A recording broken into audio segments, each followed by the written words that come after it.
اور پھر ان کے لیے دعا کر رب ارحمہما کما ربیانی صغیر۔ میں اپنے گاؤں میں ڈیرے میں بیٹھا تھا تو ایک شخص میرے پاس ہے اپنے بیٹے کو لے کر، رحم دین اس کا نام تھا، فوت ہو گیا۔ اس کا بیٹا ایک مدرسے سے فارغ ہو کر آیا تھا، مجھ سے کہتا ہے میاں صاحب، ہمیں وہاں میاں صاحب کہتے ہیں، میاں صاحب اے میرا پتر پڑھیا تو ہے پر کڑیا کوئی نہیں، ایک ان پڑھ آدمی کا تجزیہ، اے میرا پتر پڑھیا تو ہے پر کڑیا کوئی نہیں۔ دودھ جب کاڑا جاتا ہے نا تو وہ ملائی آ جاتی ہے اور وہ ذرا گاڑھا بھی ہو جاتا ہے، مزیدار بھی ہو جاتا ہے۔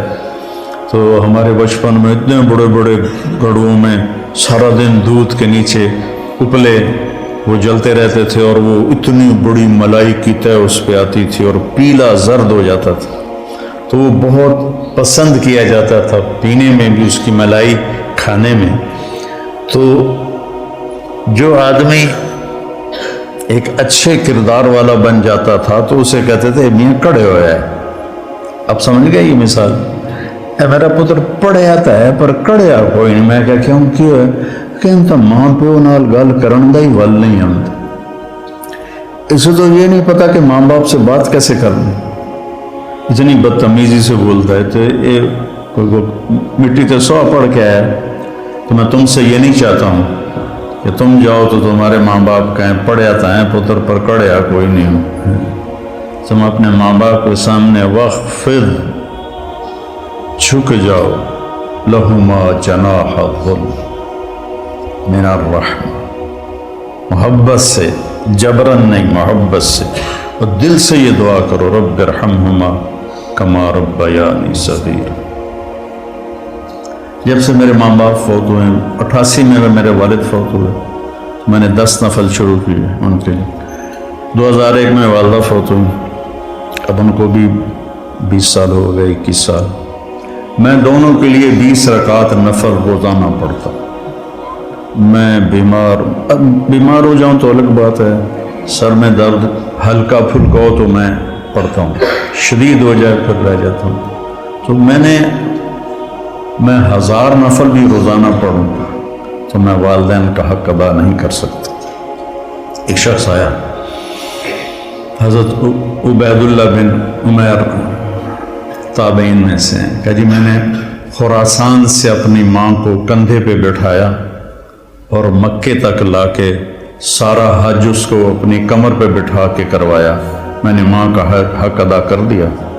تو انہوں نے کہا ولا طلقۃ واحدہ، ایک طلقہ کا بھی حق ادا نہیں۔ طلقہ کسے کہتے ہیں کہ جب بچہ پیدا ہونے لگتا ہے تو ماں کو دردیں، کوئی لہریں اٹھتی ہیں، وہ ایک لہر آتی، اس کی چیخیں نکال دیتی، پھر وہ لہر تھم جاتی، پھر دوبارہ اٹھتی ہے تو پھر اس کی چیخیں نکلتی، پھر وہ تھم جاتی، ایسے گھنٹوں وہ لہریں چلتی ہیں اور وہ جو ماں ہوتی ہے وہ تڑپ تڑپ کے کہیں جاتی ہے۔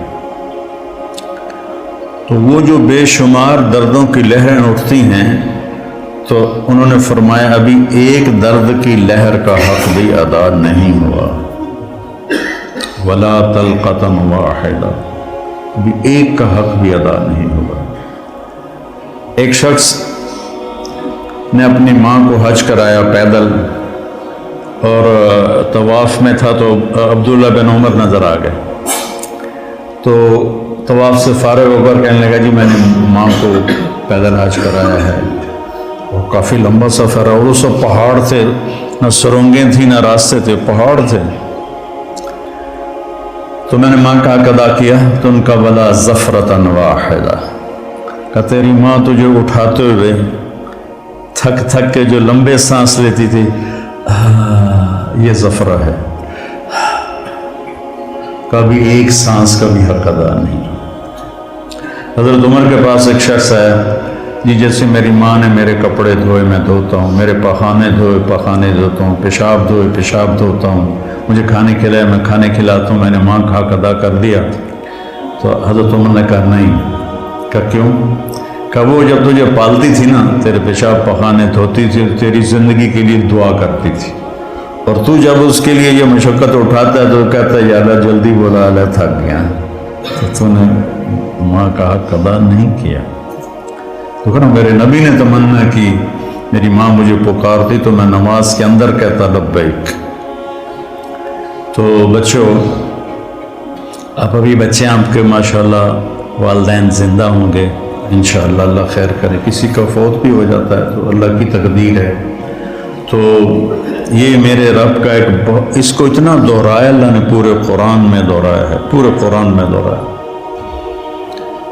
کہ اپنے ماں باپ کے ساتھ وہ جو وصایا ثلاث ہیں، اللہ تشرکوا باللہ شیئا وبالوالدین احسانا، وہاں بھی سورہ انعام میں 3 وصیتیں قرآن میں آتی ہیں۔ تو پہلا ہے شرک نہ کرو، اور پھر بالوالدین احسان، والدین کے ساتھ احسان کرو۔ احسان ہوتا ہے کسی کام کو سب سے اعلیٰ درجے پر کرنا، اس کا نام احسان ہے۔ هل جزاء الاحسان الا الاحسان، تو اللہ پر کوئی احسان تو نہیں چڑھایا ہم نے۔ هل جزاء الاحسان کہ تم نے میری اطاعت کو بہت اعلیٰ درجے پہ پورا کیا، تو اب میری طرف سے تمہارے اوپر بھی بہت اعلیٰ درجے کا صلہ آئے گا، اور وہ جنت ہے۔ ابن القیم نے روایت نقل کی کہ ایک آدمی ایسے بیٹھا ہوگا تو ایک منظر، صرف ایک منظر کو دیکھنے میں اسے سالہ سال گزر جائیں گے۔ 70 سال کا مطلب ہوتا ہے بہت زیادہ، وَإِن تَسْتَغْفِرْ لَهُمْ 70 مَرَّةً، پتہ نہیں کتنے سال وہ ایسے بیٹھا اس میں گم مزہ لیتا رہے گا، مزہ لیتا رہے گا، مزہ لیتا رہے گا۔ یہ تو تھوڑی دیر کے بعد ہماری طبیعت بھر جاتی ہے، بس یار بس۔ پہلی دفعہ میں گیا کینیڈا تو میں نے خود کہا نیاگرا فال جانا ہے، دنیا کی سب سے بڑی جو آبشار ہے وہ نیاگرا ہے، عجب اللہ کی قدرت ہے، دیکھ کے حیرانی ہوتی۔ تو ہم شوق سے گئے۔ دوسری دفعہ کینیڈا گیا تو میں نے نہیں کہا، مقامی لوگوں نے کہا نیاگرا چلے، میں نے کہا چلو، چلے گئے۔ تیسری دفعہ میں کینیڈا گیا تو انہوں نے کہا جی نیاگرا چلے، میں کہا ویکھ لیا، بس کرو ہن کی ویکھنا، دل بھر گیا۔ جنت میں ایسا نہیں ہوگا، ہر لمحے سما بدلتا جائے گا، ہر لمحے۔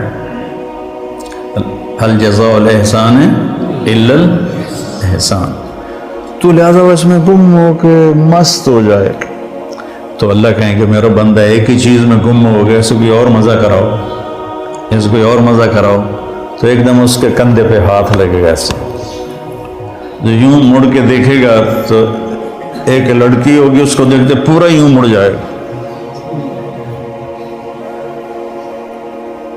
وہ کہے گی اما لک فینا من رغبۃ،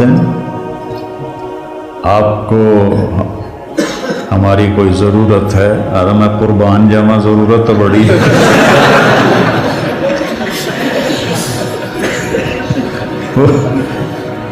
وہ کہے گا تو ہے کون، تو میری جنت میں سے نہیں ہے۔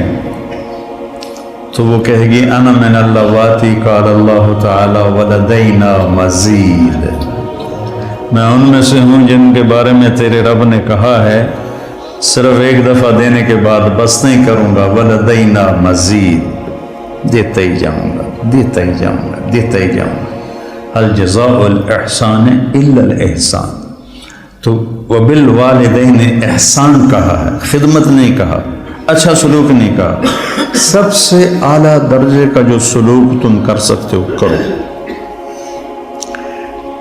میرے والد تبلیغ کے مجھے گھر سے نکالا تو قائل کیسے ہوئے، جب میں رائمنڈ سے آتا تو ان کو جسمانی خدمت کرتا تھا، حالانکہ نوکر ہوتے تھے، دبانے والے، تیل لگانے والے، سارے کام کرنے والے، لیکن جب وہ رات کو لیٹتے تو میں نوکروں کو بھگا دیتا اور میں اکیلا ان کو دباتا تھا، پر ان کے سر میں تیل لگاتا تھا۔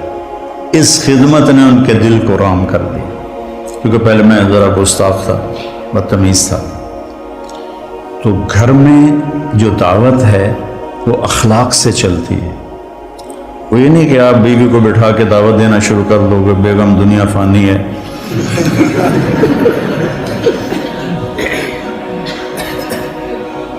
تو گھر میں جو آپ کا سکہ جمے گا جھک جانے سے جمے گا. ماں باپ کے لیے چائے بناؤ، کپڑے دھو، ان کو دباؤ، ان کے سر میں تیل لگاؤ، ان کی آنکھ کا اشارہ سمجھو، تو میں سمجھوں گا کہ آپ نے صحیح قرآن پڑھا ہے. اور رشتہ داروں میں بھی زبان سے دعوت نہ دیا کرو، اپنے اخلاق سے. چونکہ رشتہ دار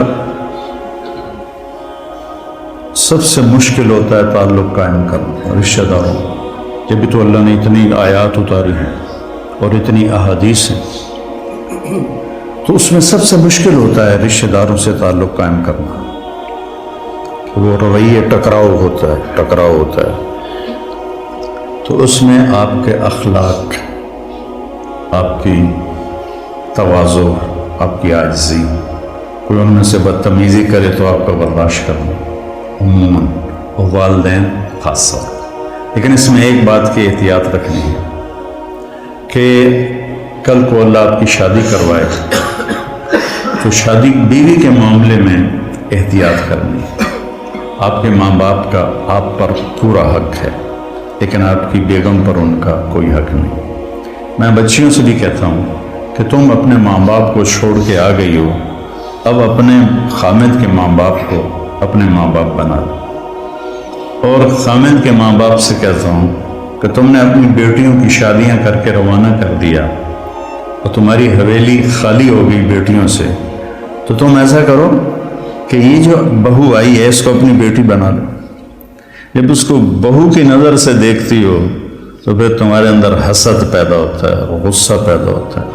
اسے بیٹی کی نظر سے دیکھو، یہاں تمہاری جگہ، اس بہو کی جگہ تمہاری بیٹی بیٹھی ہوتی تو تمہاری نظروں میں کیا پیار ہوتا. جب بیٹی کو تم نے روانہ کر دیا ہے، اب پیچھے یہ تمہاری بہو آ گئی ہے، تو اس کو وہی نظر دو جو اپنی بیٹی کو دیتی تھی، تو گھروں میں خوشیاں. تو ماں باپ کا تمہاری بیوی پر کوئی حق نہیں ہے. لیکن میں نصیحت کرتا ہوں بچیوں کو کہ خامد کے ماں باپ کو عزت دو، ان کی خوشی سے خدمت کرو. اگرچہ تمہارے ذمہ نہیں، لیکن کرنا تمہارے لیے اجر و ثواب کا باعث ہے. اور بچی کے ماں باپ سے کہتا ہوں، دیکھو پوری ہدایہ جیسی کتاب میں بھی ساس کا کوئی حق نہیں لکھا ہو. ساس سسر کا کوئی حق لکھا، باب الخواخ ہے کوئی؟ کیوں جی مولوی زبیر صاحب، باب الخواخ کوئی نہیں ہے.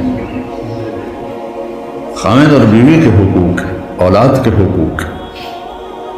تو میری ذمہ اپنی ماں باپ کی خدمت ہے. میری بیوی خوشی سے تیار ہو جائے تو اس کا احسان ہے، اس کی نیکی ہے. زبردستی کر کے میں کروں ورنہ میں تجھے نکال دوں گا تو یہ ظلم ہے. ماں باپ کے کہنے پہ طلاق نہیں دینی. طلاق دے دو بڑی نافرمان ہے. اپنی بیٹی کے لیے کہتے ہیں وہیں رہو، وس کے رہو ساڑھے کو نامی. اور بہو کو کہتے ہیں طلاق دے دو اسے، کسی کی بیٹی ہے. تو اس میں اعتدال کا راستہ اختیار کرنا یہ آپ لوگوں کے ذمہ ہے. اور جب بھی بیوی کی تمہیں شکایت سننے کو ملے، پہلے تحقیق کرنا پھر کوئی بات کرنا. عموماً شکایتیں غلط ہوتی ہیں. ایک ہماری رشتے میں پڑنانی تھی، رشتے میں مجھے ابھی پتہ ہی نہیں کہ وہ میری کیا لگتی تھی. تو وہ آئی میری نانی کے گھر، تو اندر پردیاں نال اس کی بہو پیچھے آ رہی تھی. میری نانی نے آئی، تو میرے کو پوچھنا ہے اے توڑا رنگ پیلا کیوں ہو گیا ہے. یہ انہوں سمجھا رہی ہے کہ تو میرے کو پوچھنا ہے تو رنگ پیلا کیوں ہو گیا. اچھا وہ میری نانی کا ان سے کوئی بانجی بھتیجی کا رشتہ تھا، تو انہوں نے کہا جی ٹھیک ہے جی نانی. وہ پیچھو بہو آ گئی، سلام دعا کے بعد وہ کہنے لگی خالہ جی تھوڑا رنگ بڑا پھیکا پہ گیا. ہاں نہ دودھ پلائندی ہے، نہ چاہ پلائندی ہے، نہ انڈے کھوائندی ہے، نہ روٹی دا پوچھدی ہے، نہ پانی دا پوچھدی ہے۔ اگو وہ بھی تھی، یہ کودے نو تو وہ کودے تیرا، سی کا بھائی بگھیرا، یہ کودے نو تو وہ کودے تیرا۔ اگو اس نے بھی لے لیا ہاتھوں ہاتھ، ہر شے کھا جانی ہے تو علی پہ آنی ہے، میں تن کچھ نہیں پوچھنی ہے۔ تو بیٹا یہ ایک زندگی ہے جو میں کوشش کرتا ہوں کہ آپ وہ زندگی سیکھیں۔ کیف عاملہم بھی اسی لیے نصاب میں داخل کی کہ آپ کو پتہ چلے کہ زندگی گزارنی کیسے۔ اللہ نے شروع سے مجھے ایک بڑی فیملی میں پیدا کیا، بچپن سے نوکروں کی بہتات۔ میری شادی ہوئی، ٹھیک ہے، میری بیوی فیصل آباد، اور اس وقت دیہات، کچی سڑکیں، 83 میں بجلی بھی اس وقت کوئی نہیں تھی۔ وہ بیچاری گھبرائی ہوئی، اس سے ایک ہماری جانگلی زبان اسے سمجھ میں نہ آئے، وہ یہاں فیصل آباد کی، وہ گھبرائی ہو۔ میں اس کو حوصلہ تسلی کے لیے بڑی ہمت افزائی کرتا ہوں۔ تو پوری ایک کچہری لگی،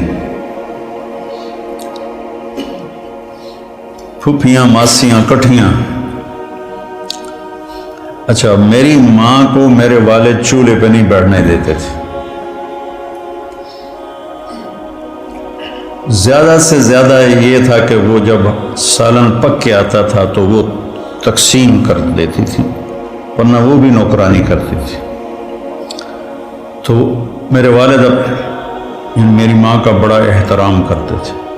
وہ کہتے تھے نوکر کڑے کس واسطے جے تم ہی چولہے تے جا کے بہ جانا، تم چولہے تے نہیں بہنا۔